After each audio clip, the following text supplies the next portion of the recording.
Coucou, c'est Aimé et bienvenue sur La Ruche. Aujourd'hui, nouvelle vidéo sur la V10 de Warhammer 40 000 où on va poursuivre notre exploration de la future version. Donc, dans cette vidéo, je vais vous présenter différentes règles, différentes infos que j'ai pu récupérer, que ce soit sur Warhammer Community ou dans le cadre d'un rapport de bataille qui a eu lieu entre les tyrannides et l'espèce marine sur Warhammer Plus et dont j'ai pu récupérer plein d'infos. Donc, première partie, présentation de certaines unités que j'ai pu observer sur internet finalement. Et ensuite, deuxième partie, la présentation de quelques stratagèmes tyrannides, la présentation des stratagèmes génériques, parce que maintenant il y a des stratagèmes qui sont communs à l'intégralité des armées, et certains d'entre eux sont extrêmement importants, donc je pense que c'est pas inutile de s'arrêter sur chacun d'eux pour les détailler un petit peu et potentiellement expliquer en quoi ils vont être prépondérants dans la macro du jeu. Enfin, avant de passer à la conclusion, je vous parlerai de la manière de scorer, de la prédominance que je vois sur le primaire et ce en quoi nos règles d'armée, l'ombre dans le warp et le synapse sont des règles à regarder avec un grand intérêt dans la V9, la V10. Donc voilà, et ensuite, petite conclusion qui va bien, et puis voilà. On est parti, on se lance sur les datasheets.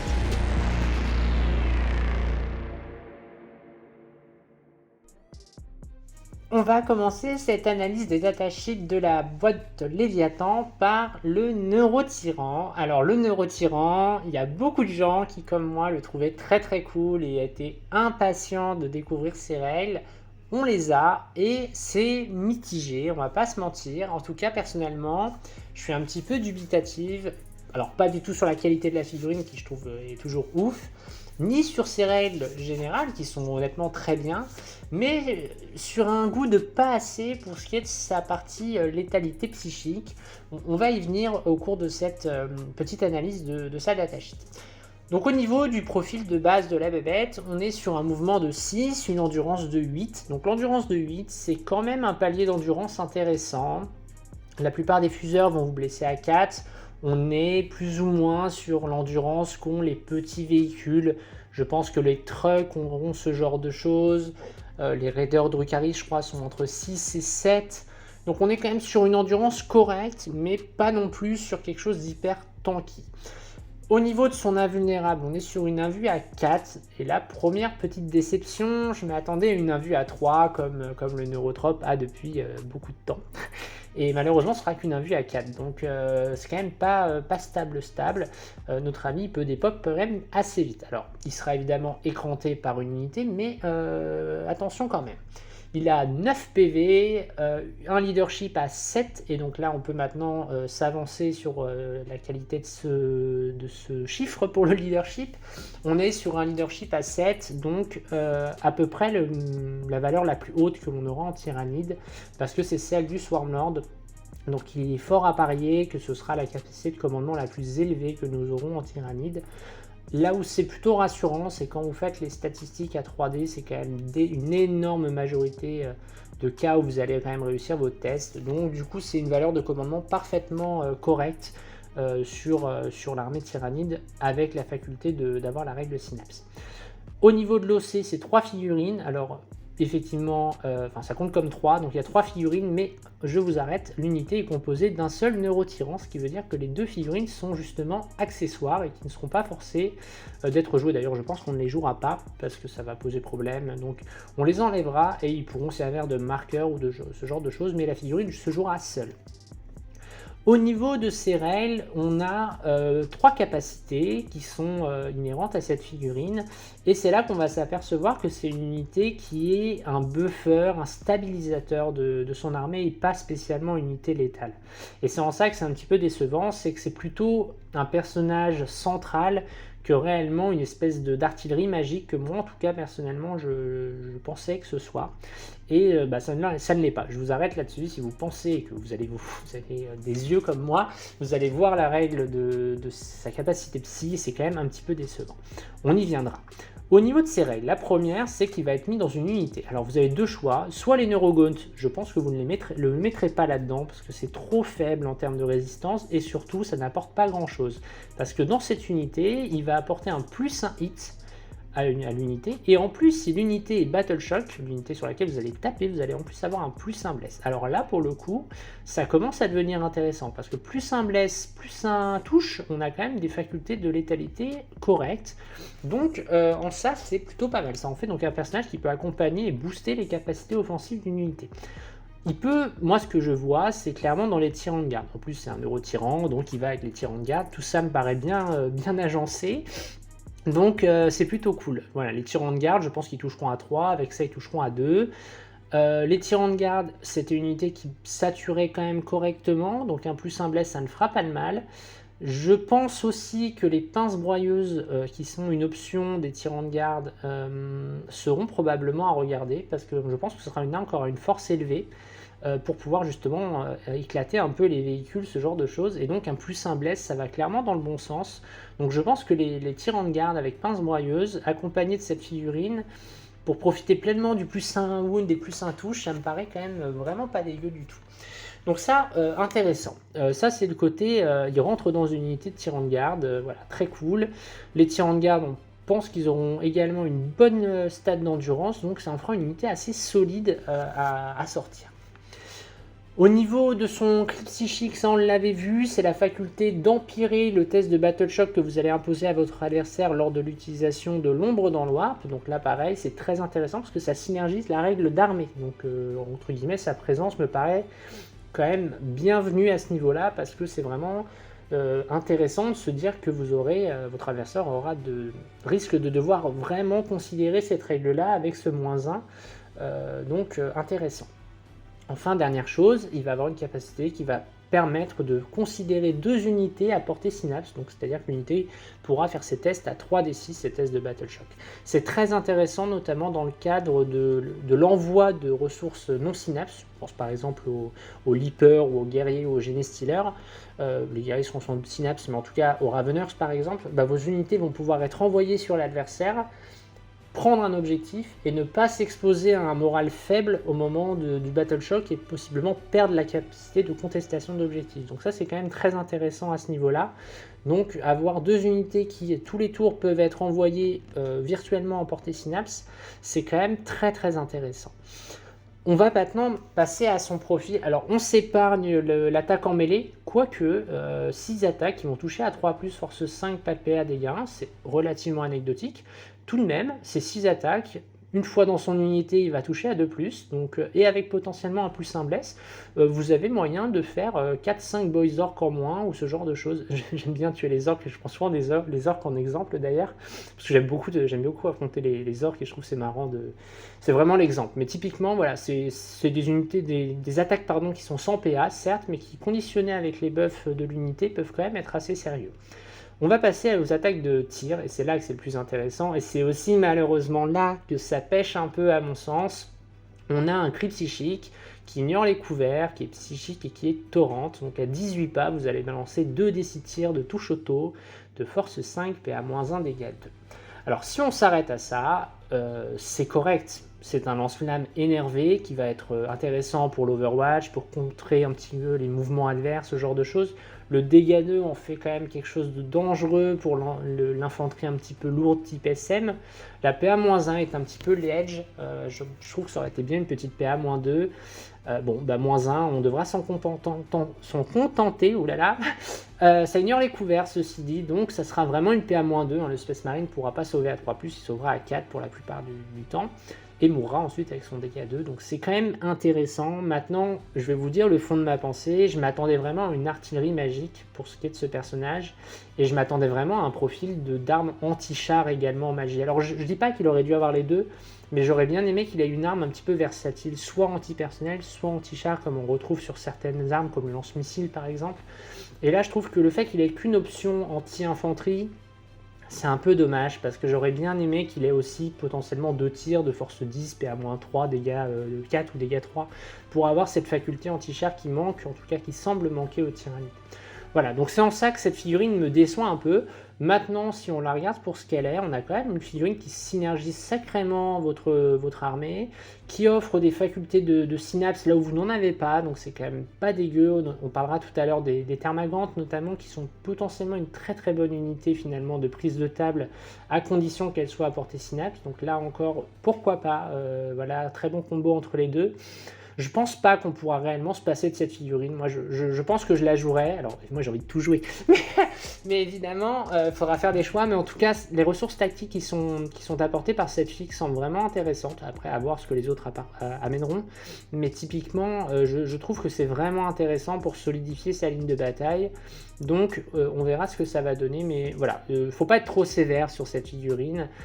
Parce que je pense qu'elle a vraiment des facultés qu'on ne perçoit pas encore. On attendait vraiment une figurine de DPS et force est de constater que ce n'est pas vraiment le cas, c'est plutôt une figurine d'ancrage. Donc voilà, ne l'enterrons pas trop vite, mais c'est vrai que son psy, on s'attendait à un profil un peu plus agressif pour ce qui est de la machine. On va poursuivre cette revue de datasheet avec les Thermagantes. Donc les Thermagantes, c'est l'unité que l'on connaît, on en a déjà parlé, donc je ne vais pas vous refaire l'expertise entre guillemets. Bon, ça reste une unité assez faible, donc il ne faudra pas attendre grand chose je pense, à moins de pouvoir prendre ses propres objectifs ou prendre des objectifs qui auraient été sécurisés. Mais globalement, voilà, c'est une unité qui à mon avis n'a pas une grande valeur offensive.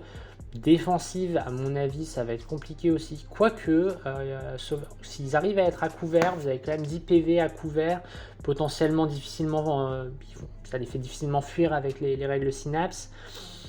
Pourquoi pas, sur une prise d'objectif relativement peu exposée. Voilà. Après, au niveau des armes, vous voyez à l'écran les capacités. Moi, je trouve que le dévoreur est probablement le moins bon parce que force 4, 2 tirs, mais du coup touche à 4. Bon, c'est un petit peu faible. J'aime bien le côté écorcheur du coup avec la force 5 qui quand même permet de bien blesser.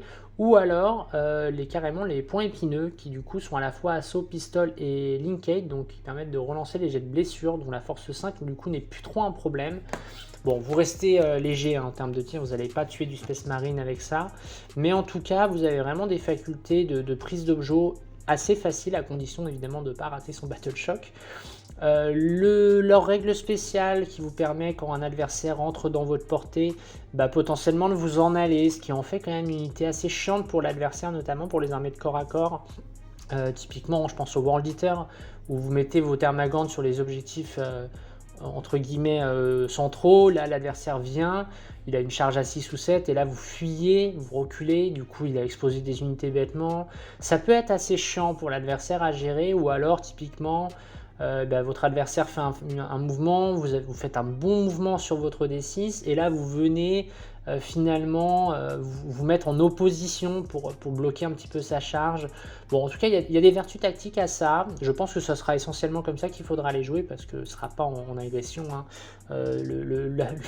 L'assaut des Thermagantes sur les positions Space Marine, j'y crois assez peu. Mais en tout cas, voilà, c'est une unité qui a en tout cas son rôle à jouer, que ce soit dans la prise de table et le retrait, ou alors le blocage d'unités ennemies. Pourquoi pas. En tout cas, voilà, moi les Thermas, j'ai jamais été une grande fan, mais limite c'est dans cette édition, quand je vois leur profil, qui me plaisent le plus. On a parlé des Thermas, je vais également parler des Reaper Swarm. Alors là, les Reaper Swarm, étrangement, excellente surprise. Alors je vous passe le profil qui est absolument catastrophique. Ils n'ont même pas d'OC, donc ils ne prennent pas les objectifs. Pour moi, je vais vous parler vite fait de leur règle spéciale qui fait que ça divise l'objectif secure, enfin l'objectif contrôle de vos adversaires, ça les divise par 2. Alors, effectivement, c'est en aura, donc c'est quand même loin d'être déconnant pour pouvoir diviser par 2 la capacité d'OC de l'adversaire. Mais pour moi, c'est pas comme ça qu'il faudra les jouer, parce que ce sera à mon avis beaucoup trop dur à mettre en place. Moi, je les vois vraiment par contre en faculté de scoring, parce qu'ils ont la frappe en profondeur, et du coup, ils sont éligibles pour faire des engagés sur tous les fronts ou des briseurs de ligne. Ces secondaires vont rester, en tout cas dans le rule pack général, je pense qu'ils resteront aussi dans le GT. Donc en fait, là, on a probablement des unités de scoring très peu chères, qui vont vous permettre de scorer assez facilement et à moindre coût des secondaires. Pour ceux qui ont connu, c'est typiquement l'exemple que les Lictors faisaient au début de la V9, où pour faire des behind ou pour faire des engagés sur tous les fronts ou même des brouilleurs, parfois il suffisait que d'une seule figurine pour valider ces objectifs-là. Et donc en ça, des unités qui fait très peu cher, c'est quand même c'est même très agréable. En plus, c'est des figurines qui sont extrêmement hautes, enfin extrêmement peu hautes, donc très basses. Donc on a quand même tendance à se planquer assez facilement. Donc à mon avis, les Reapers, très bonne nouvelle. Il y en a 2 dans la boîte Léviathan. On les joue que par 3, alors pour le coup, il faudra acheter 2 boîtes. Moi, je fais partie des gens précautionneuses qui ont une dizaine de Reapers, donc j'aurai aucune difficulté à en jouer 2 x 3 dans toutes mes listes, parce qu'effectivement, je pense que cette faculté de scoring, ça va quand même être hyper important. Donc là, je pense que les deux paquets de Reapers, ça sera quand même quelque chose à regarder très sérieusement au regard de cette capacité de mise en frappe en profondeur. On va attaquer les monstres maintenant. Donc les monstres, le Screamer Killer. Alors bon, on l'avait déjà vu, donc je vais aller vite. Globalement, c'est un gros monstre, hein. Donc l'endurance 9, c'est globalement une endurance que je rapprocherais de l'endurance 8 aujourd'hui. Aujourd'hui, j'entends en V9 hein, pour avoir un peu un ordre de comparaison. C'est pas encore l'endurance qui vous prémunit réellement. Je trouve que le palier est vraiment à 10. Quand vous avez endurance 10, c'est là où vous êtes réellement difficile à blesser. L'endurance 9 reste encore accessible, hein, notamment par tout ce qui est armes anti-char un petit peu énervées, vont continuer à vous blesser sur du 3+. La sauvegarde à 2 est quand même très bienvenue, comme je l'avais dit. La faculté d'utiliser le cri psychique, ça c'est enfin le cri bioplasmique, pardon, ça reste très intéressant pour générer des battle shocks, notamment quand vous voulez agresser une unité un petit peu agaçante parce qu'elle a un stratagème qui peut vraiment vous gêner, et vous avez en plus de l'occurrence de l'ombre dans le noir potentiellement des unités comme celle-là qui peuvent encore obliger l'adversaire à faire des tests, et on le verra, il n'a pas moyen de s'en prémunir automatiquement, donc c'est quand même intéressant. Voilà, au niveau du corps à corps, hein, le force 10 dégâts 3, c'est quand même sexy. Voilà, maintenant, il n'y a pas de reroll, donc attention, un 3+, moi j'ai fait l'expérience en V9, hein, mais les Screamer Killer, ça est beau avoir plein d'attaques, si vous n'avez pas de relance, c'est quand même très hasardeux. Là en plus, vous êtes que PA-2, donc les véhicules vont garder des sauvegardes à 5 souvent. Ça va quand même pas être simple de sortir des châssis un petit peu du même coup en point, à mon avis. Donc bon, on verra. En tout cas, voilà, c'est une bébête qu'on va sans doute voir venir. Moi, j'ai un peu peur de son empreinte au sol parce que le socle a l'air très gros quand même. Donc j'ai peur que ce soit quand même une unité difficilement manœuvrable et qui du coup ne pourra pas se cacher et risque de prendre un peu la foudre rapidement. Mais bon, je m'étends pas là-dessus, on en a déjà discuté. Moi, je le trouve cool. Après, je suis pas fan de la figue, mais en tout cas, voilà, le Carnifex a l'air quand même assez solide toujours dans cette édition-là. On va parler des Neurogaunt. Alors eux, pour le coup, je les aimais déjà pas trop physiquement. J'ai vu leur datasheet et j'avoue que je comprends pas trop l'intérêt d'avoir pondu un nouveau kit pour ça. Alors c'est un peu le délit de sale gueule, hein, me direz-vous, mais globalement on est sur la même statline que des Thermas, hein, avec je crois une sauvegarde à 6 alors que les Thermas sont à 5. Donc on est en dessous encore. Un aspect létal extrêmement limité, on tape comme un Termagant alors qu'on n'a même pas d'arme de tir, donc autant vous dire que les bonhommes ne sont franchement pas réveillés. Ils ont la faculté en revanche de relayer le synapse, en sachant que s'ils sont à 6 pas eux-mêmes d'une unité synapse, à ce moment-là ils diffusent le synapse autour d'eux. Donc c'est quand même intéressant parce qu'effectivement l'unité de 10 ou de 11 figurines va avoir une certaine empreinte au sol pour diffuser votre synapse. Maintenant, on est quand même dans du PV très fragile, donc si ça gêne votre adversaire, il sera quand même relativement aisé pour lui de vous les retirer. Mais pourquoi pas, une unité de protection de son objet, en relais, why not. Mais bon, j'aime pas trop cette unité. Petit aparté là-dessus, au niveau de l'unité, de la composition de l'unité, on a 10 Neurogaunt et 1 Neurogaunt Not Beast. Alors, je ne sais pas trop, mais j'ai cru comprendre que dans la boîte Léviathan, il y avait 11 Neurogaunt. Et donc je pense que c'est ça, il y a 10 Gaunt normaux et un Gaunt avec un équipement en plus. Et je pense que c'est pour ça qu'on est à 11 figurines en effectif minimum dans l'unité et à 22 au maximum. Petit aparté là-dessus, ça ne change pas grand-chose en réalité, puisque vu que le blast fonctionne par tranche révolue de 5 figurines, que vous soyez 10 ou 11, a peu d'incidence au niveau de la létalité que vous prenez dans la figure. Donc clairement, je pense que c'est assez, enfin en tout cas je suis convaincu que c'est assez curieux et que c'est assez brumeux, mais probablement sans gravité, donc pas de souci à ce niveau-là. Je pense que c'est juste la composition de l'unité qui est comme ça. Je pense que le Neurogaunt spécial apportera quelque chose, quoi je ne sais pas exactement. Donc voilà, cette unité pour moi on est clairement dans du PV tampon. Parce qu'en fait on est vraiment dans un profil inférieur au Termagant, que j'imaginais comme la biomasse la plus faible si on exclut les Reaper Swarm. Mais globalement on est dans un truc qui est sur un socle de 25 alors que les Thermas sont passés en 28. Donc on est quand même sur un truc qui se respecte un petit peu plus si j'ose dire. Donc là voilà, je pense que c'est juste des PV d'occupation de table. Et probablement rien d'autre. Donc je m'attends vraiment à des coups en points très très faibles, j'espère, parce que je vois vraiment pas, je ne vois vraiment pas ce qu'on pourrait en faire en termes de valeur tactique offensive, disons. Donc voilà, les Neurogones, je suis pas fan de l'unité, je vois pas trop l'intérêt qu'elle peut avoir. Mais en tout cas, ils sont là, c'est peut-être la base de certaines armées type très Swarm, avec les stratagèmes de repop, etc. On va continuer avec les Gaunts et on va parler des Barbe Gaunts, donc ces fameux Gaunts qui tirent avec une arme sur leur tête, avec leur espèce de tripode là où ils marchent de manière un peu spéciale. Alors l'unité, mouvement de 6, endurance de 4, sauvegarde à 4, 2 PV, leadership de 8 et 1 pour l'OC. Alors on est dans un Gaunt un petit peu costaud, hein, 2 PV, endurance 4, sauvegarde à 4, donc à couvert 3, c'est quand même loin d'être dégueulasse en termes de résistance. Faudra avoir le coup en point, mais c'est pas dégueu, je trouve, en prise d'objet pour être sécure en étant chez soi, why not. Au niveau de leur capacité de tir, donc on est sur un espèce d'arme, le biocanon qui est Blast et Heavy, donc Heavy c'est-à-dire que vous avez plus 1 à la touche quand vous ne bougez pas, et Blast, par tranche de 5 figurines sur laquelle vous tirez, et bien vous ajoutez 1 en cadence de tir. Donc si vous tirez sur par exemple 10 orques, et bien vous ferez des 6 plus 2 par bonhomme. Donc ça a quand même moyen de saturer pas mal. On est sur des 6 tirs, ACT 4+, buffable à 3, donc sinon il ne bouge pas, force 5, pas de PA, dégâts.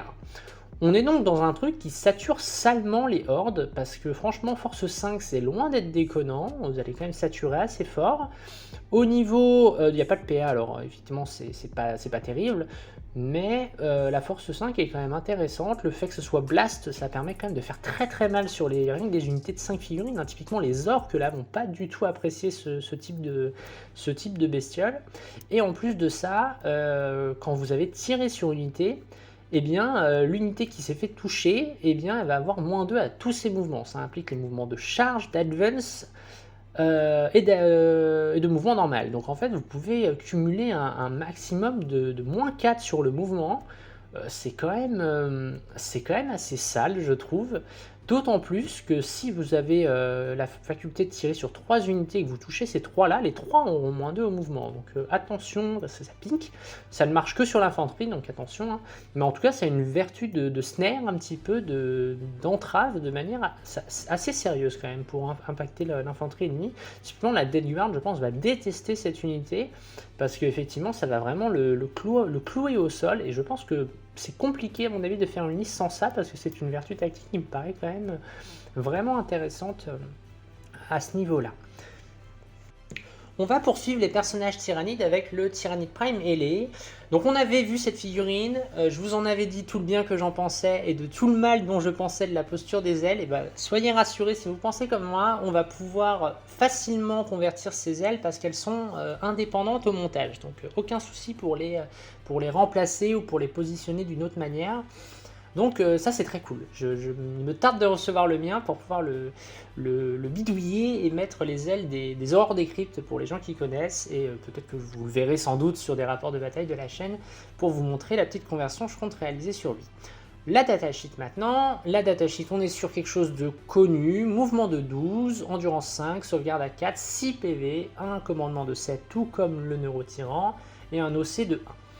Au niveau de cette figurine, on est globalement sur du standard, on est sur en gros un gros guerrier, donc on peut plus ou moins imaginer comment les guerriers seront en termes de statline. On imaginera sans doute un 3 PV, peut-être 4, endurance 5, une sauvegarde à 4, bref du connu, donc pas de souci là-dessus. La figurine en elle-même, elle est leader, et elle peut frapper en profondeur. Alors ça c'est intéressant parce que ça veut dire que cette figurine peut être déployée en FEP, ce qu'on appelait en FEP, donc c'est la faculté d'arriver à partir du tour 2 à 9 pas de l'adversaire et d'être éligible également au stratagème rapide Increase que nous verrons tout à l'heure.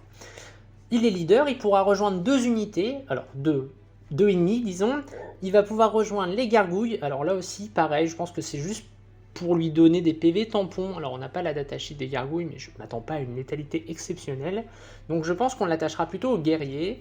D'ailleurs guerrier, là, on a une petite information, il va y avoir 2 packs de guerriers. Donc là j'en parle un peu, vous savez que les guerriers je les aime bien, donc quand moi je voyais marqué guerrier tyrannide, forcément ça m'évoque des choses. Donc je trouve ça bien qu'ils aient séparé les entrées des guerriers pour une raison d'équilibrage. Je vais m'expliquer rapidement là-dessus. En fait, quand vous avez une unité qui est trop polyvalente, vous allez payer nécessairement cette polyvalence plutôt d'ailleurs. Là, dans ce cadre-là, il y aura vraiment 2 profils différents, donc 2 coups en point, j'imagine, séparés. Je trouve ça très bien, parce que ça veut dire que l'un va pouvoir exploiter une certaine polyvalence et potentiellement le payer, et l'autre unité dévouée au corps à corps, elle sera uniquement dévouée au corps à corps, et donc ce sera beaucoup plus facile pour lui accorder un nombre de points juste. Ça sera une unité de corps à corps et pas une unité hybride. Et en ça, je trouve que c'est bien, parce que ça va sans doute permettre de coaster les guerriers tyrannides au plus proche. Donc ça, je trouve ça très bien. Voilà, donc évidemment, le Tyrannide Prime peut rejoindre les guerriers tyrannides. L'autre avantage, c'est que jusqu'à présent, on n'a pas de guerrier volant, et je pense qu'avoir une figurine qui a une faculté de bouger de 12, c'est quand même très intéressant pour rapprocher les portées de charge qu'on pourra essayer de faire avec l'unité. Typiquement, vous déployez vos guerriers en 2 rangs de 3 par exemple, vous mettez le Prime derrière, et au moment de charger, vous faites bouger votre Prime de son mouvement maximum et vous le laissez à 2 pas de cohésion avec les guerriers. Moralité, vous avez gagné 2 pas plus la portée du socle en portée de charge, qui est quand même loin d'être négligeable, et ça c'est quand même une option tactique qui est intéressante. On passe maintenant à ses règles. Donc il va avoir le guerrier alpha, donc ça va lui permettre de faire que les 6 à la touche vont exploser pour l'unité qu'il aura rejointe. Donc ça c'est quand même pas mal. D'ailleurs je me pose la question, on a des facultés en hyper adaptation en tyrannide d'avoir cette règle là sur toute l'armée. Je ne sais pas si le fait d'avoir 2 fois la même occurrence vous fait proquer 2 fois des 6. Pour le coup je ne sais pas, peut-être, si c'est le cas tant mieux, si ça ne l'est pas, du coup ça perd potentiellement un petit peu en intérêt, même si j'ai quand même l'impression que la bless auto, donc la lethal hit, est un petit peu supérieure. D'ailleurs, ça sera toujours intéressant parce que rappelez-vous, les hyperadaptations targetent uniquement certains types d'unités. Donc de toute façon, la 6 explosif sera de toute façon utile parce qu'au moins elle est propre sur tout.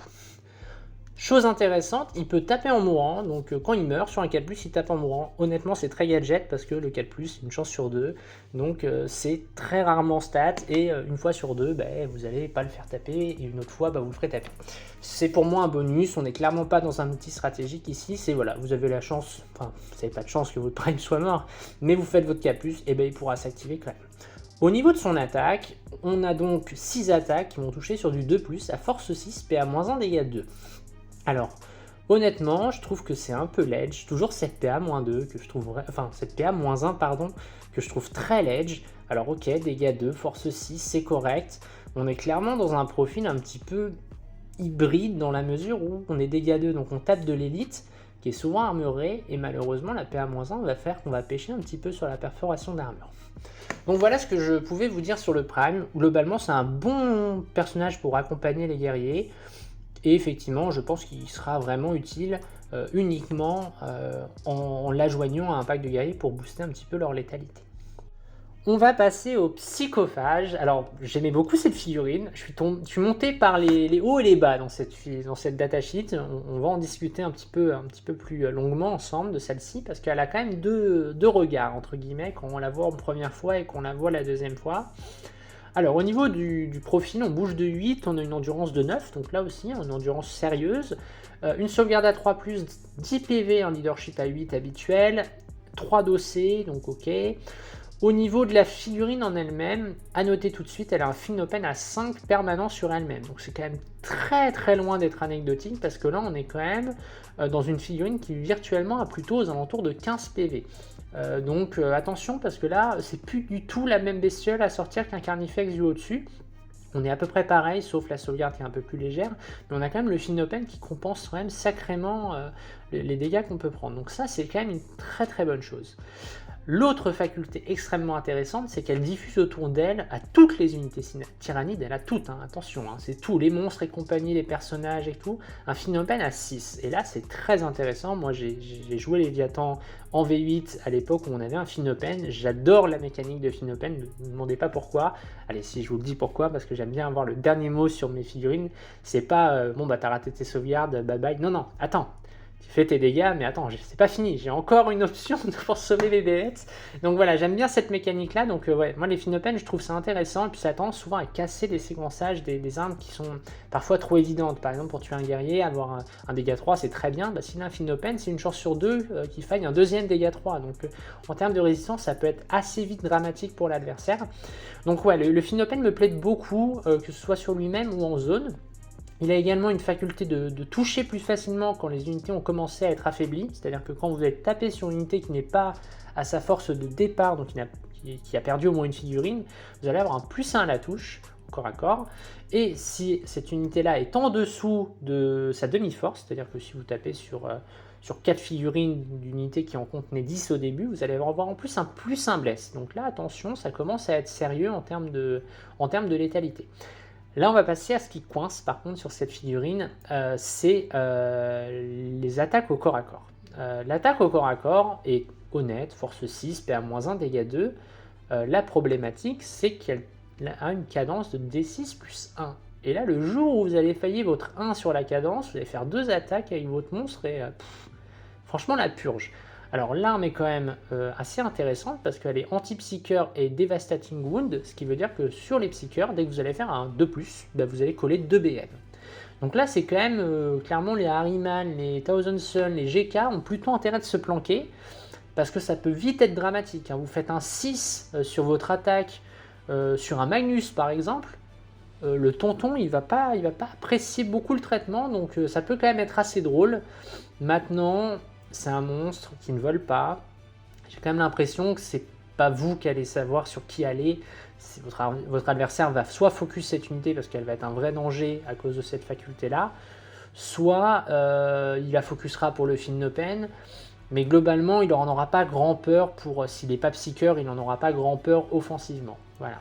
Donc pour moi cette unité en fait elle va se jouer un petit peu en épouvantail, c'est-à-dire bah allez focus-moi. Il faudra voir le coût en points de l'unité.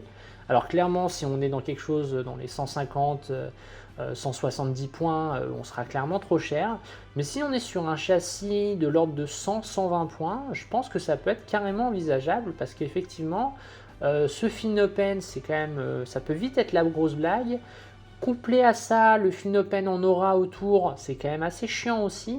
Et si jamais vous affrontez une armée psy, bah, ça va être un cancer pour l'adversaire. Il va devoir vraiment se méfier de cette unité-là. Et en plus, franchement, la fille est cool, donc je trouve ça marrant.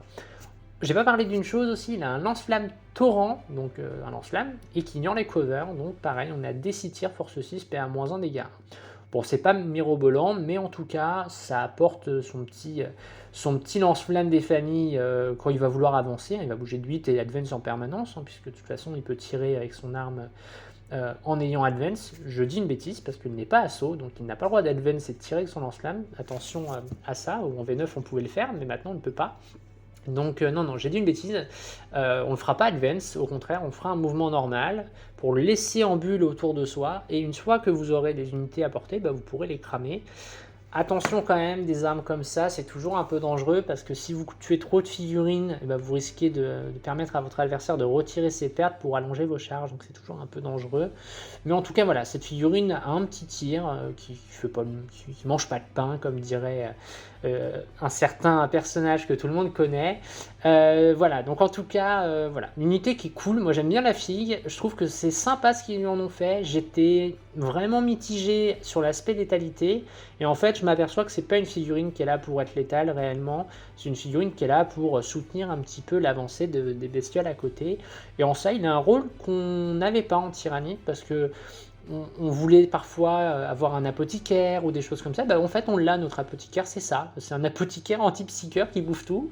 Et en soi, bah, c'est plutôt cool. Donc franchement, pareil, c'est une unité, voilà, ils ont réussi à amener un monstre dans la gamme Tyrannide que l'on n'avait pas. Et en ça, c'est plutôt sympa, et je pense qu'en termes de jeu, ça apporte vraiment des ressources pas du tout inintéressantes. Et nous voilà rendus à la dernière unité de la boîte Léviathan, les Von Ryan's Leapers. Alors franchement, déjà j'aimais beaucoup l'unité, et alors là franchement j'aime beaucoup ce qu'ils en ont fait. On est sur un mouvement de 10, une endurance de 5, une sauvegarde à 4+, un 3 blessures, un leadership à 8 et un OC de 1. C'est une unité qui a beaucoup de règles spéciales, notamment le Fight First. Donc là, je vais m'attarder un petit peu parce que c'est extrêmement structurant. L'infiltration qui vous permet de les placer à 9 pas dans le No Man's Land, à 9 pas des unités adverses ou de la zone de déploiement adverse, donc là aussi très intéressant. Et ils ont également le Stealth, donc la discrétion, qui fait qu'au tir, l'adversaire a -1 pour les toucher. Alors là, franchement, déjà il faut s'arrêter un petit peu sur le Fight First. Le Fight First a changé, c'est clairement une règle extrêmement importante en V10 parce que désormais l'alternance se fait toujours en commençant par le joueur dont ce n'est pas le tour. Ce qui veut dire que si vous avez un Fight First et que vous faites charger, vous aurez toujours l'opportunité d'activer l'une de vos unités qui Fight First, donc les Leapers que nous avons ici. Donc ça c'est extrêmement fort parce que ça veut dire que votre adversaire, s'ils sont cachés derrière une ruine par exemple, en occultant, votre adversaire ne pourra juste pas vraiment les charger avec des unités faibles parce que vous allez taper avant.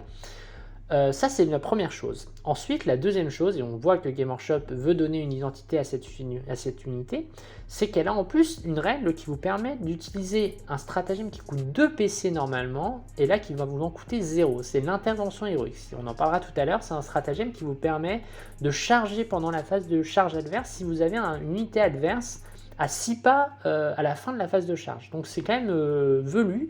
Ça vous permet de faire d'une charge une intervention héroïque finalement, conditionnée comme une charge pendant le tour adverse. Et là en plus normalement c'est 2 PC, là vous ne le payez pas. Donc c'est quand même hyper violent. En plus vous avez le Fight First, donc comme je vous ai dit vous tapez avant, donc ça vous permet vraiment des interruptions. En fait vous cumulez à la fois l'intervention héroïque et la reprise d'initiative, donc c'est extrêmement fort. Donc là, cette unité, à mon avis, va être vraiment très très cool. On voit qu'on peut les jouer par 6. Et là, pour le coup, je pense que ça se regarde sérieusement. Parce que là, vous avez vraiment une unité. On va parler un petit peu de leur profil tout de suite. Qui a quand même une faculté de saturation assez importante.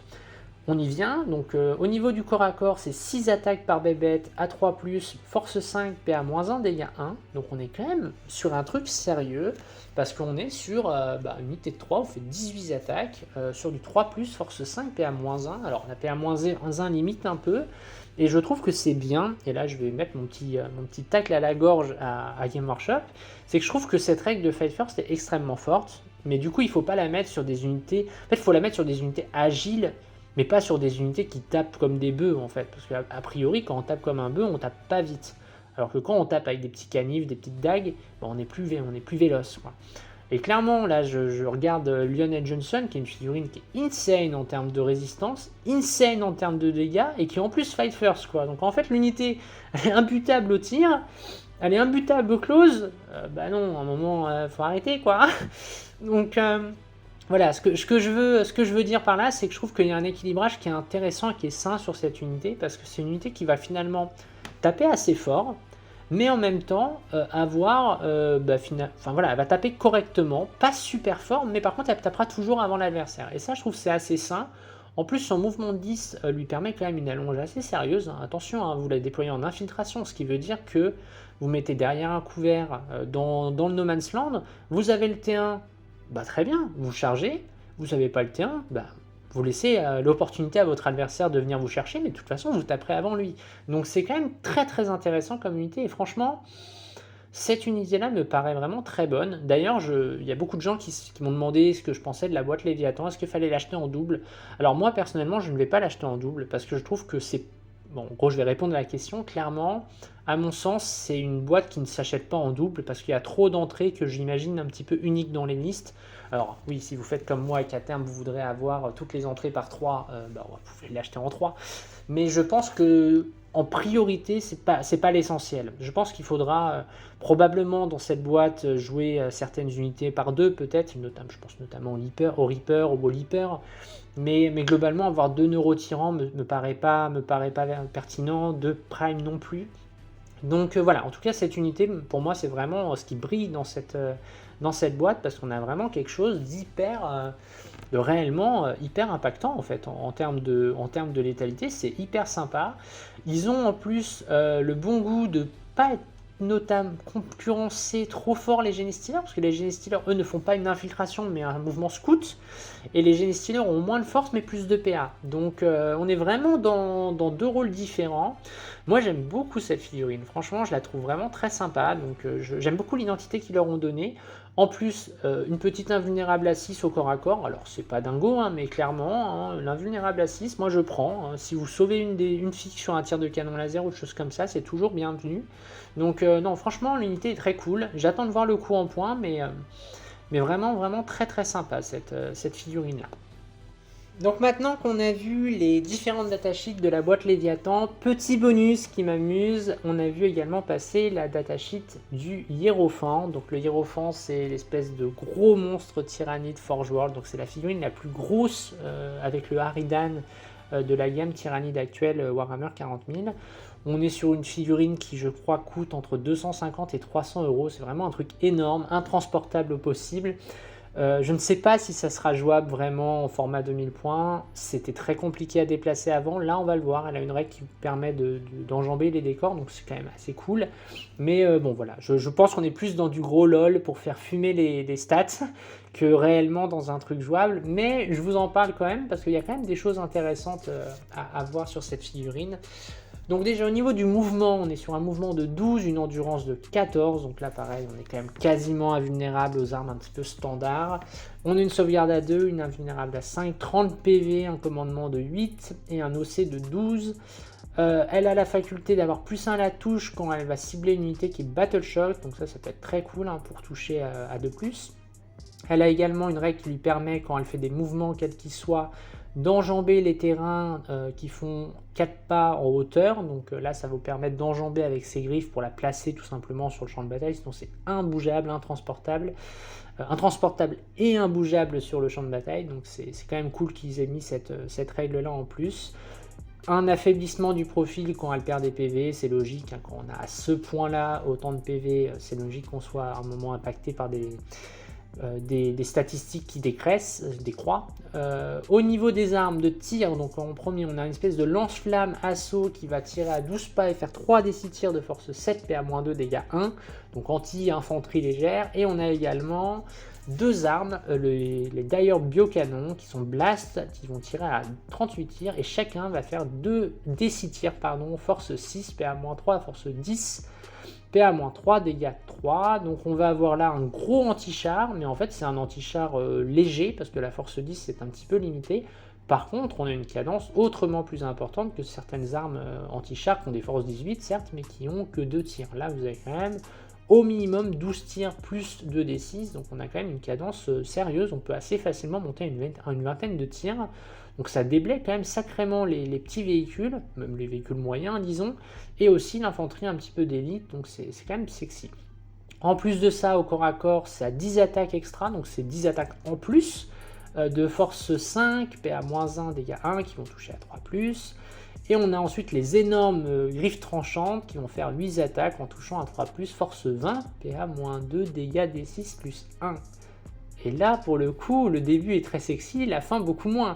Parce que la force 20, c'est très cool, mais la PA-2, c'est très ridicule sur une figurine de cette taille-là. Mais je m'attendais à une PA-4. C'est une figurine qui a des griffes de 7 ou 8 mètres. À quel moment un marine, c'est une chance sur 3 d'y survivre, quoi. C'est assez dingue. Le D6 plus 1 est quand même un petit peu tristoun, hein, quand on va faire son 1 ou 2, on va quand même être triste. Donc voilà, je parle de cette figurine parce qu'en fait je trouve qu'elle évoque un certain symptôme des tyrannides. J'ai l'impression que certaines armes, et pour l'instant on a vu beaucoup de griffes tranchantes qui ne brillaient pas par leur énorme perforation d'armure dans les versions précédentes, mais je m'attendais quand même à ce que des griffes tranchantes portées par un monstre de cette taille-là soient autrement plus performantes que ça. Et là, on se retrouve quand même avec une interrogation, en tout cas qui est la mienne, à savoir est-ce que les tyrannides vont avoir de la PA sur leurs armes? Parce que là, honnêtement, quand on voit la PA au corps à corps de la plupart des datasheets tyrannides, on est quand même très très loin d'avoir des PA -3 ou même -2. On en a vu quelques-unes, le -2 c'est sur les monstres comme le Swarmland. Donc j'ose espérer que les armes type pince broyeuse, peut-être les épées d'os, les épéos qui ont d'ailleurs jamais été très très bonnes en perforation de manière générale, mais en tout cas j'espère vraiment que les griffes les pinces perforantes ou les serres perforantes pardon, ou les pinces broyeuses, elles apporteront peut-être moins d'attaque, mais une vertu un peu meilleure en termes de pénétration d'armure. Dernière chose dans ces mots-clés, cette figurine est transport. Donc elle transportait à l'époque quand même un bon paquet de figurines. Donc là aussi on peut espérer peut-être une vingtaine de places pour transporter des figurines. Donc voilà, en tout cas c'était plus pour le LOL cette datasheet. Pour moi c'est quand même quelque chose qui est clairement pas jouable. Mais je me demande s'ils ne cherchent pas à l'affaiblir un peu, parce qu'elle est quand même nettement moins forte qu'avant. En la baissant un petit peu en coût pour pouvoir potentiellement l'intégrer dans des formats en 2000 points.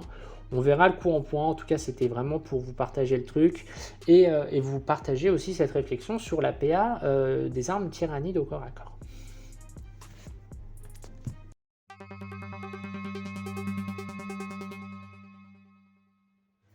On va maintenant parler des stratagèmes tyrannides que j'ai pu observer dans ce rapport de bataille qui a été publié par Warhammer+. Je m'interroge juste sur une chose, c'est que sur deux de ces stratagèmes-là, qui me paraissent tout à fait nouveaux et parfaitement intégrables dans le jeu à l'heure actuelle, le troisième fait quand même très doublon avec le stratagème de Ropope de Gaunt qu'on a pu observer sur Warhammer Community et dont j'ai parlé dans la dernière vidéo. Donc pour le coup, je m'interroge un petit peu si les stratagèmes dont je vais vous parler là, c'est pas des stratagèmes type borne in action ou liés à une construction d'armée peut-être, ou en tout cas, voilà, l'idée c'est que je ne sais pas s'ils sont vraiment génériques à l'armée tyrannide ou s'ils sont spécifiques au format joué dans ce rapport de bataille. Le premier, ça va s'utiliser soit en phase de tir adverse, soit en phase de corps à corps adverse, et vous allez simplement sélectionner l'une de vos unités d'infanterie tyrannide et vous aurez un -1 pour être touché. Intéressant. Il faudra sans doute l'optimiser parce que vous allez voir tout à l'heure, on va discuter des stratagèmes génériques et certains sont extrêmement bons. Donc payer un PC pour ça, peut-être, mais en tout cas, il ne faudra pas l'utiliser n'importe comment. Le deuxième stratagème, c'est une unité tyrannide qui tire ou qui combat. Vous allez pouvoir lui permettre de relancer l'intégralité de ses jets de touche. Alors là, pour le coup, c'est quand même très sexy parce qu'une full reroll des touches, pour peu qu'on commence à avoir des effets de proc avec les lethal hits ou ces genres de choses pour pouvoir optimiser ça, ça peut quand même être sacrément sexy. Évidemment, plus l'unité est importante, plus c'est intéressant. Surtout que ça ne coûte qu'un PC, il n'y a pas l'air d'avoir de différenciation entre une unité de 5 ou une unité de 10 par exemple. Donc là aussi intéressant je trouve, pour pas se louper, fiabilisation, moi j'aime bien, ça me parle. La nuance c'est que si vous l'utilisez au tir, il faut que ce soit l'unité la plus proche sur laquelle vous tirez pour pouvoir relancer les jets de touche. Il ne s'agira pas d'utiliser, je sais pas moi, une exocrine par exemple qui relancerait les jets de touche sur une unité en backline adverse quand des Space Marines seraient devant. Là, c'est si vous suivez l'unité la plus proche. Donc voilà, intéressant ce stratagème, moi je le trouve cool parce que c'est de la fiabilisation, donc c'est une bonne chose. Le troisième stratagème, et c'est celui-là qui m'étonne beaucoup, c'est un repop de Termagant, soit de 1d6 dans une unité existante, soit on recrée intégralement une unité de Termagant qui arrivera par des réserves stratégiques, donc par les bords de table, et qui sera composée de 2d6 Termagant. Ici, il n'y a pas de restriction d'être apporté synapse, qui était le cas du stratagème que l'on a vu dans la revue Tyrannide de la dernière vidéo. Donc effectivement, celui-ci est plus permissif et permet une utilisation même quand les unités sont mortes. Ceci dit, je vois pas bien l'intérêt, je trouve ça dommage d'avoir, on sait que entre guillemets, le deck de stratagèmes va être réduit. Si on a deux stratagèmes qui ciblent les Gaunt globalement avec des implications un petit peu proches, je trouve ça un peu dommage. Maintenant, voilà, c'est ce qui me fait dire que peut-être c'était lié à ce rapport de bataille. Donc voilà, je ne sais pas.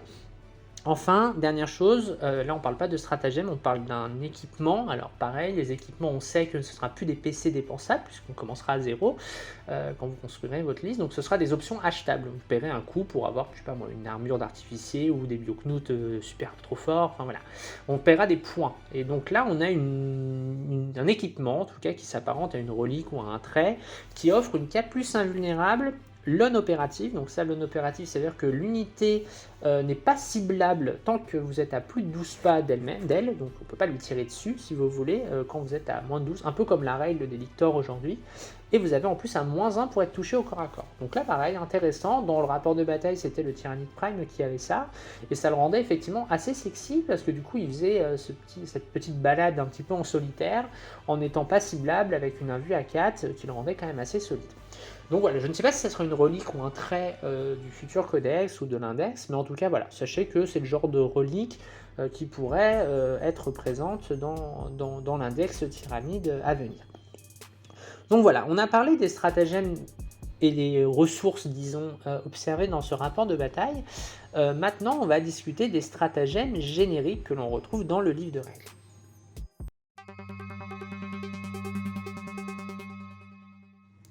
On va commencer par le plus simple, le plus basique que l'on connaît, la reroll de commandement. Eh bien, vous allez pouvoir relancer à n'importe quelle phase un jet, donc ce sera un jet de touche, de blessure, de dégâts, de jet de sauvegarde, d'advance, de charge ou de repli désespéré. Et également un test de hasardous, donc c'est l'espèce de surchauffe, péril du warp que l'on retrouve sur certaines armes et qui vous font prendre des BM ou mourir si vous faites des 1.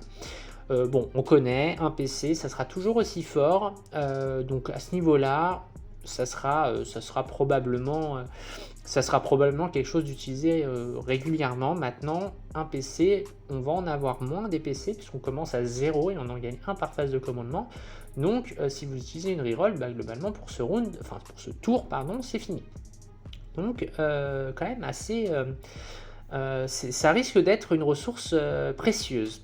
Là, je me permets un petit aparté par rapport au Swarmlord. Donc effectivement, le Swarmlord, avec sa faculté d'empêcher l'utilisation des stratagèmes en les faisant coûter plus cher, c'est quand même une sacrée ressource. Et le fait de gagner un PC plus à sa phase de commandement, c'est également une ressource stratégique assez importante.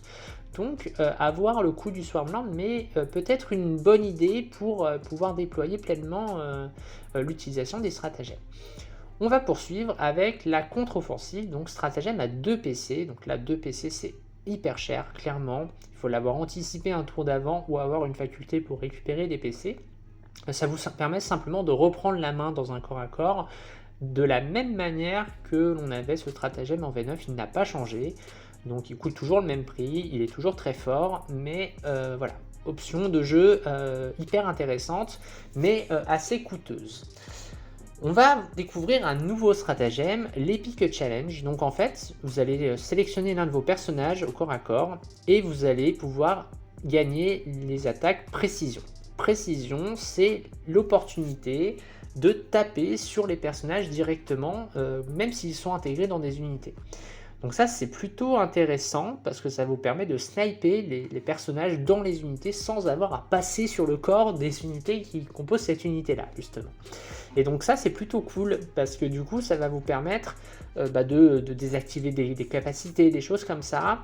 Donc je trouve ça intéressant, sachant que c'est au corps à corps, je ne sais pas si je l'ai dit, mais en gros voilà, vous faites un duel avec le personnage en face et vous, en général quand vous utilisez ça, c'est plutôt, vous avez envie de tuer un personnage un petit peu inférieur pour pouvoir désactiver une aura. Je pense pas qu'on paiera un PC pour se lancer dans une bataille sur plusieurs tours parce qu'on perd quand même de l'intérêt et puis surtout c'est des PC qu'on utilise, donc si on n'arrive pas à one-shot ce personnage, ce PC me paraît quand même assez cher pour finalement affaiblir simplement un personnage. Ensuite, on a la bravoure insensée, alors que l'on connaissait, mais il a changé. Désormais, il coûte 1 PC, il n'est plus usage unique. Ça, c'est les 2 grands changements. Mais surtout, il ne s'utilise plus de la même manière qu'avant. Désormais, vous allez l'utiliser uniquement à votre phase de commandement pour finalement vous affranchir d'un test raté. Donc il s'utilise après le résultat. C'est-à-dire que vous lancez votre Battle Shock à votre phase de commandement, et si vous le ratez, vous dites que je paye un PC et je n'ai pas les effets d'avoir raté mon Battle Shock. Là aussi, je m'appesantis un petit peu parce qu'effectivement, nous on a une règle d'armée, l'ombre dans le warp, qui s'utilise à la phase de commandement et qui vous permet d'imposer des tests de Battle Shock à l'entièreté de l'armée ennemie présente sur le champ de bataille. Là où c'est important de noter, c'est que si vous utilisez cette capacité d'ombre dans le warp à votre propre tour et donc à votre propre phase de commandement, par définition, votre adversaire ne sera pas à sa phase de commandement et ne pourra donc pas utiliser ce stratagème. Donc là, intéressant, ça permet d'optimiser un petit peu notre ressource d'ombre dans le warp pour, entre guillemets, éviter que votre adversaire puisse de toute façon se raffranchir d'un effet un petit peu délétère que ça aurait dans le cours de la partie. Donc là aussi, intéressant à ce niveau-là. Il est aussi important de noter que j'ai l'impression que le Battle Shock, même si les effets sont identiques, le moment où vous allez le rater, ça va pas du tout avoir les mêmes implications. Je m'explique.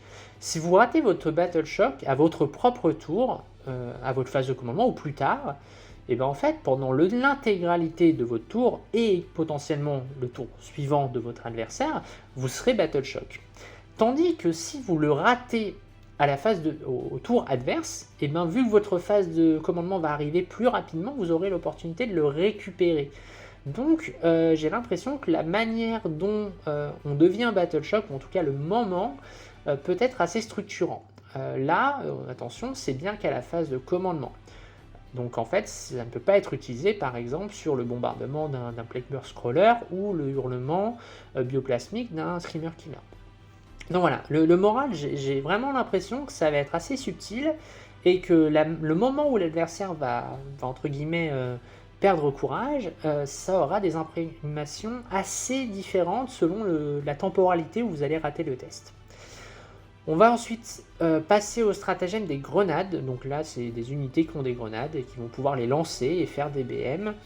J'en parle pas trop parce que a priori en tyrannie on n'aura pas de grenades, donc c'est plutôt quelque chose qu'on risque de subir et je pense que ce sera un stratagème qui sera principalement utilisé par les unités d'infanterie pour affaiblir les unités très armurées et à haute endurance en faisant des blessures mortelles de manière à leur faire un petit peu de dégâts plutôt que rien du tout. Voilà. Maintenant ça reste un effet aléatoire, vous lancez 6 dés, sur un 4+, vous mettez une mortelle, donc statistiquement vous mettez 3 mortelles. Bon, c'est correct, 3 mortelles pour un PC, ça peut être très fort comme anecdotique. En tout cas pour nous, il y a des chances que ce soit plutôt mis dans notre tronche que utilisé pour tuer des figurines adverses. Le temps de choc, là c'est une attaque de char, donc en fait un petit peu dans le même esprit que les touches d'impact tyrannide, en moins bon toutefois, eh bien vous allez lancer des dés et espérer faire des blessures mortelles. Là aussi c'est sur des véhicules, et vu que nous n'avons pas de véhicule en tyrannide, j'avoue que je suis un peu déçu qu'ils n'aient pas mis véhicule ou monstre, parce que là du coup on en est clairement exclu. Mais je me dis que peut-être qu'il est possible que l'on ait un stratagème un petit peu du même acabit pour nos monstres tyrannides, donc on verra avec la sortie de l'index. Mais en tout cas pour l'instant pareil, on ne sera pas invité à utiliser ce stratagème, donc peut-être qu'on en aura un similaire, mais en tout cas pour l'instant c'est pas le cas. On va passer à l'Overwatch. Alors là, attention, parce que on a probablement un stratagème qui va être majeur dans la macro de jeu de la V10. En gros, c'est un stratagème qui s'utilise soit à la phase de mouvement adverse, soit à la phase de charge adverse. Et en gros, vous allez tirer avec une unité sur une unité à 24 pas de vous. C'est-à-dire que vous pouvez tirer pendant le tour adverse ou pendant la phase de charge adverse. La première option, c'est hyper important, ça veut dire que quand vous allez faire vos phases de mouvement, en disant de toute façon après je charge, c'est bon, ça ne sera plus possible parce que vous serez susceptible de vous prendre des tirs pendant votre propre tour. Donc ça c'est la première condition, c'est que on n'est plus safe pendant son tour, on peut se bouffer des trucs et plus seulement au moment de la phase de charge. Donc là attention, parce qu'il ne s'agit pas de sortir de sa position découverte pour charger des gens et se dire c'est bon je suis tranquille, parce que s'il y a une unité qui touche facilement, comme par exemple des unités qui vont toucher à 6, parce que vous touchez à 6 avec l'Overwatch, mais on peut avoir des unités qui vont full reroll les touches, et là ça commence à devenir sérieux en termes de tir. On peut peut-être imaginer, ou en tout cas craindre, des dés magiques. Donc là aussi, vous faites un dé magique d'une lance ardente Eldar ou ce genre de choses, ou d'un multifuseur Sista avec les dés miracles, c'est quand même pas drôle. Et aussi, on peut penser évidemment aux lance-flammes qui eux touchent auto. Donc là, à mon avis, au niveau de la stratégie de jeu de la V10, on va avoir quelque chose d'hyper structurant et c'est pas fini. Parce qu'il y a la deuxième utilisation à la phase de charge. Et ça vous permet, bon, on connaît hein, de se faire prendre de l'Overwatch, on connaît, donc on peut se faire prendre ce type de mécanique, on connaît, donc on saura s'adapter. Mais il y a une autre utilisation que je vais vous décrire maintenant, c'est celle de pouvoir vous tirer dessus alors que vous déclarez une charge en étant caché. Comment c'est possible? Eh ben, c'est simple. Admettons une unité d'Ormagaunt qui chargerait depuis la face opposée d'un occultant, donc sans être visible, une forteresse Votann, par exemple. Vous réussissez votre charge, vous arrivez en portée d'engagement du véhicule, vous vous dites cool, et là il vous dit bah, j'Overwatch. Parce qu'en fait, les véhicules désormais peuvent tirer au corps à corps, et là on vous dit même s'ils sont engagés. Et donc en fait, bah là, vous allez pouvoir potentiellement vous prendre à la fin de votre phase de charge, après avoir fait votre mouvement de charge, vous faire tirer dessus. Et du coup, vous ne serez plus caché, vous serez en portée d'engagement de ce véhicule, et donc il sera éligible pour vous tirer dessus. Donc là où l'Overwatch, on pouvait l'esquiver en se planquant ou en envoyant des unités faibles avant, et ben ça ne sera pas toujours le cas, en tout cas ce ne sera pas toujours possible sur notamment les véhicules et les monstres. Donc là, on est quand même dans quelque chose d'assez énervé, d'assez méta, je pense, parce que ça va sûrement être très utilisé, et je pense qu'au début, il faudra vraiment pas faire d'erreur à ce niveau-là, parce que ça peut, je pense, plier assez vite une partie, donc attention. Je débunk quelque chose auquel j'avais réfléchi avec les barbes Gaunt qui ont une faculté de tir assez sympa avec beaucoup de cadence et qui en plus quand vous touchez, eh bien, vous pouvez mettre des -2 à tous les mouvements. Et je trouvais que c'était une option intéressante potentiellement avec ce stratagème pour cramer des unités qui voudraient vous charger ou sortir des réserves et donc en fait allonger leur charge ou ce genre de choses. Malheureusement ça ne marche pas vraiment, alors vous pourrez tirer avec ce stratagème, hein, ce sera tout à fait possible. En revanche, la règle qui dit que vous restreignez le mouvement adverse, c'est que à votre phase de tir, donc malheureusement ça ne marchera pas. C'est dommage parce que j'aurais trouvé ça cool, mais là malheureusement ça ne fonctionne pas pour ce qui est de cette utilisation d'entrave entre guillemets. On poursuit avec se jeter au sol. Donc là, c'est pendant la phase de tir adverse, une de vos unités d'infanterie se jette au sol et vous gagnez une invulnérable à 6 et vous gagnez le couvert. Le couvert, c'est un +1 à la sauvegarde et maintenant les monstres sont éligibles. Donc pas dans le cadre de stratagème parce que ça sera uniquement des unités d'infanterie, mais vous mettez un carnifex par exemple dans une forêt ou derrière une ruine, il aura un +1 à la sauvegarde. Donc intéressant, là on est clairement dans un stratagème défensif, vous vous faites tirer dessus, vous voulez absolument garder l'objectif, et ben vous payez ça et vous espérez avoir une figurine qui reste pour garder l'objectif, pour potentiellement relever des gaunts plus tard ou ce genre de choses. Le smoke screen, donc c'est un stratagème qui s'utilise également à la phase de tir adverse. Il faut que l'une de vos unités qui est équipée de smoke, donc il y a un mot-clé, l'active. Pour un PC, vous bénéficiez du couvert, donc +1 à la sauvegarde, et vous avez en plus un -1 pour être touché. Donc c'est un petit peu le pendant sur probablement les véhicules, mais je pense que les figurines type Infiltrator, Incursor, Space Marine auront également ce genre de choses. Donc voilà, en tyrannide, je sais pas, peut-être les Vénanthropes ou ce genre de choses pourraient être la cible de ce type de stratagème. Voilà, là on est clairement dans deux stratagèmes défensifs pour essayer de tenir des points centraux du champ de bataille. Ensuite, on va terminer par les deux derniers, la Rapid Increase, donc ça vous permet de FEP à la fin de la phase de mouvement adverse. Alors là pareil, c'est intéressant, parce que vous avez une réciprocité dans le tour adverse, vous ne faites pas que subir. Si vous détectez entre guillemets, une faille dans le plan adverse, vous pouvez faire arriver des unités de réserve, attention, pas de réserve stratégique, de réserve, donc c'est ce qu'on appelle la FEP, et vous arrivez à la fin de la phase de mouvement adverse, ce qui vous permet après de bouger, d'être libre à votre tour. Évidemment, il ne s'agit pas de pouvoir potentiellement tirer immédiatement. Alors potentiellement, je pense que vous pourrez le faire en arrivant à la fin de la phase de mouvement adverse pour prendre une ligne de vue. Et une fois que votre adversaire vous charge ou ce genre de choses, et ben là vous pourrez potentiellement tirer. Mais voilà, là c'est juste, vous arrivez, donc il faudra quand même entre guillemets absorber le tour de tir de corps à corps, de charge de votre adversaire. Mais en tout cas, ça vous permet de placer vos unités et ensuite de les avoir complètement libres. J'entends par ça le fait de pouvoir bouger pendant votre tour. Donc là aussi, j'ai un peu de mal à voir s'il y a vraiment des choses complètement craquées avec ça. Moi, ce qui me paraît évident, c'est si des unités comme des leapers qui ont le fight first ont cette règle, et ben effectivement, enfin, peuvent être mis en réserve. Ça serait intéressant de les faire arriver en cours de partie également pour pouvoir en fait, bloquer un adversaire et pouvoir pas vous charger. Enfin, ça reste intéressant, donc vous arrivez évidemment à plus de 9 de l'adversaire, mais en tout cas, ça me paraît intéressant pour entre guillemets faire votre adversaire qui doit s'adapter, il est susceptible de faire des erreurs, et donc tous ces stratagèmes de réaction ont tendance à développer un skill cap assez sain finalement, et donc c'est assez intéressant de ne pas être juste passif dans le tour adverse. Le dernier stratagème, c'est l'héroïque intervention, donc l'intervention héroïque, qui n'existe plus sous sa forme V9, mais qui existe dorénavant avec ce système de stratagème qui va coûter 2 PC. En fait, pour vous résumer, quand votre adversaire va charger, eh bien vous pourrez, à la fin de la phase de charge adverse, si vous avez des figurines à vous qui ne sont pas engagées à 6 pas de l'une des siennes, eh bien vous pourrez faire un mouvement de charge, donc il faudra faire la distance avec 2 dés, et vous pourrez donc charger comme si vous avez chargé, sauf que vous n'êtes pas considéré comme ayant chargé.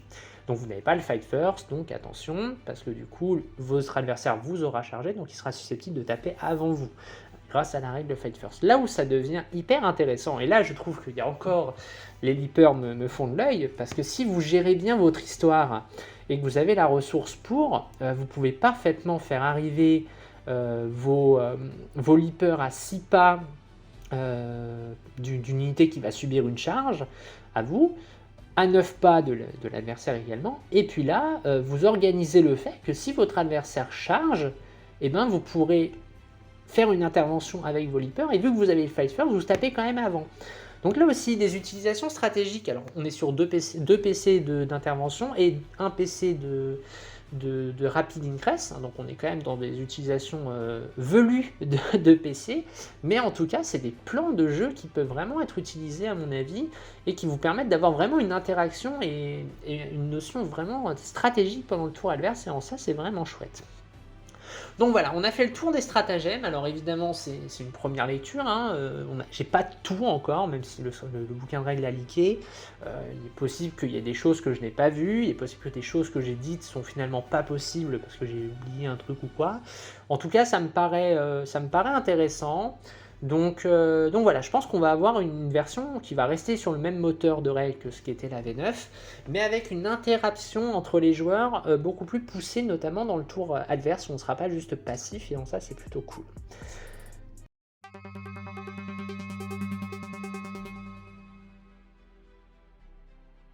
Avant de terminer cette vidéo, je voulais parler avec vous des scénarios et de la manière de gagner une partie en V10. Alors on n'a pas tout, mais on a des choses qui sont annoncées, à savoir qu'on scorera comme en V9 du primaire et du secondaire.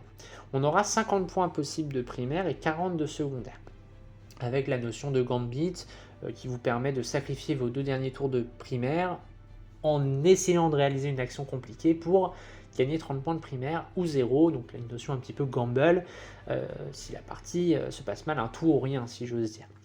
Ce que je veux dire par là, c'est qu'en V10, très probablement, la décision de la victoire se fera sur le primaire. Pourquoi ? Parce que je pense que les secondaires se scoreront toujours de manière assez fiable par la création de listes.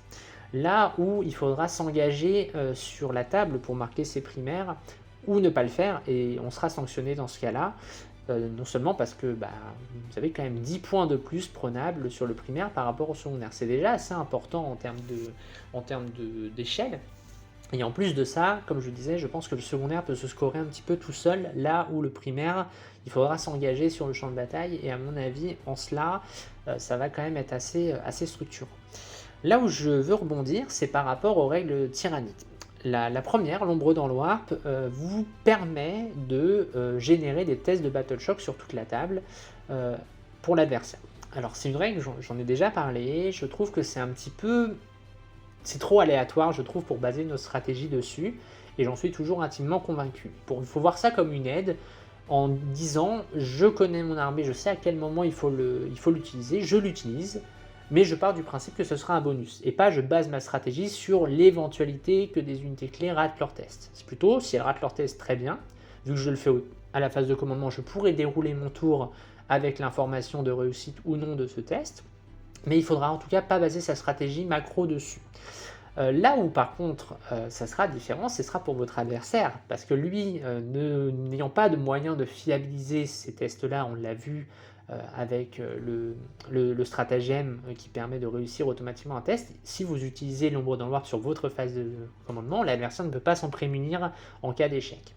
Donc ça va engendrer pour votre adversaire une nécessité absolue de doubler potentiellement ses prises d'objectifs pour ne pas se retrouver avec du primaire en crédit, si j'ose dire, parce qu'il aura mis des unités un petit peu faibles sur les objectifs, et manque de peau, au moment où le tyrannide va claquer son ombre dans le warp, il pourra se retrouver à se voir amputer un certain nombre de points de primaire à cause de tests de morale ratés. Donc je pense que face à des joueurs qui aiment le compétitif et qui sont un petit peu calculateurs, cette notion aléatoire est aussi vraie pour l'adversaire, et en ça, je pense qu'il faudra l'utiliser assez judicieusement. La deuxième règle de tyrannide, c'est la règle synapse. Et maintenant qu'on a vu passer toutes les armées du jeu, en tout cas pour ce qui est de la présentation, on s'aperçoit quand même que très peu d'armées ont des règles pour s'affranchir du Battle Shock. Alors, il y en a qui en affaiblissent les effets, mais aucune armée n'a cette faculté de dire je suis à l'abri d'à peu près n'importe quel jet pourri. Alors le tyrannide bien évidemment non plus, mais je vous mets à l'écran un tableau qui met les pourcentages de réussite de tests de morale à 3D. Sachant que pour réussir un test de morale, il faut égaliser ou dépasser sa valeur de commandement. Exemple, un prince tyrannide qui a commandement 7 par exemple, vous lancez 3D, il faut faire 7 ou plus pour pouvoir ne pas être Battle Shock. Et je vous invite donc à regarder ce tableau, et vous allez constater par vous-même que l'ajout de ce dé est quand même extrêmement structurant dans la réussite de jet, et que même des tests de commandement qui paraissent compliqués à 7 ou 8 sont quand même très stables. Là où les armées en face vont avoir des tests de morale à 6, 7, et qui seront en fait une chance sur 2. Et en ça, notre règle synapse est extrêmement structurante, parce qu'elle va vous normalement permettre à l'armée de tyrannide, à condition d'avoir bien organisé son relais synapse, d'avoir des unités très fiables sur cet aspect-là du champ de bataille. Et en ça, c'est quand même très fort. Moi, je trouve que la règle synapse est extrêmement forte à cet égard-là. Donc voilà, moi je trouve que c'est intéressant de le mettre en perspective, parce qu'effectivement on n'a pas une règle extrêmement forte comme peuvent l'être à la première lecture certaines des autres armées, mais on a une règle qui va être efficace vraiment sur la longueur de partie et qui va vous faire gagner en stabilité, et en ça c'est quand même loin d'être négligeable. Alors par contre, là où effectivement il faudra être un petit peu peau fin, c'est que effectivement quand vos adversaires vont comprendre, et ils le comprendront assez vite je pense, que vos synapses sont hyper importants, ils vont chercher à vous les détruire pour en fait vous déstabiliser ensuite au moral, là où effectivement quand vous avez un moral de 7 ou 8 à 2D, c'est quand même très très vite assez casse-gueule. Donc voilà, donc je pense qu'il faudra, ça va être une règle qui va être à la fois très bonne et probablement notre talon d'Achille également, parce que si l'adversaire parvient à s'en affranchir, ça sera assez dramatique. Donc voilà ce que je pouvais vous dire sur cette V10. Au niveau des vidéos, on va normalement plus tarder, surtout quand la vidéo sortira, on aura probablement encore plus d'infos. Je ne sais pas si je referai d'autres vidéos, je ne suis pas partisane de faire des vidéos dès qu'il y a 2-3 infos, je préfère regrouper certaines pour avoir une vidéo un peu plus importante. Donc on verra les sorties, là on a tous les codex qui sont sortis, maintenant on va avoir probablement des infos supplémentaires et ça nous amènera tranquillement vers la sortie de la V10 et à partir de là j'essaierai de vous faire des vidéos pour vous parler de nos bébêtes favorites. Voilà, et bien écoutez, je vous souhaite une bonne journée, je vous fais des bisous et je vous dis à bientôt. Bye bye tout le monde.